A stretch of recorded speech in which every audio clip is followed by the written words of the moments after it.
নমস্কার, কলকাতা টিভি ডিজিটালে আপনাদের সকলকে স্বাগত। শালবনীতে অস্বস্তি, দেবরায় স্বস্তি।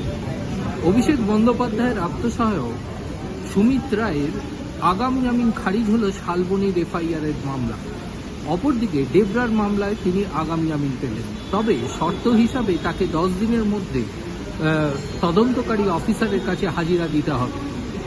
এদিন সুমিত রায়ের মামলায় সুজয় হাজরা এবং আসিফ কাজীর পক্ষ থেকে দুটি গোপন জবানবন্দি পেশ করা হয় আদালতের কাছে। এছাড়াও রাজ্যের পক্ষ থেকে দাবি করা হয় যে 24 লক্ষ টাকার মধ্যে 6 লক্ষ টাকা ব্যাংকের মাধ্যমে লেনদেন করা হয়েছে এবং নিয়োগ সংক্রান্ত বিষয়ে তিনি যথেষ্ট যে তৎপর ছিলেন সেই বিষয়টি এই গোপন জবানবন্দি থেকেই উঠে এসেছে।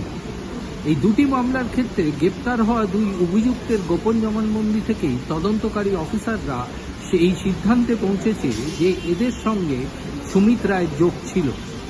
যদিও সুমিত রায়ের আইনজীবী পরিষ্কারভাবে দাবি করেন 2023 সালের ঘটনা, এত বছর পর তাদের নাম সংযুক্ত করা হলো, এই বিষয়টি নিয়ে তিনি দাবি তোলেন।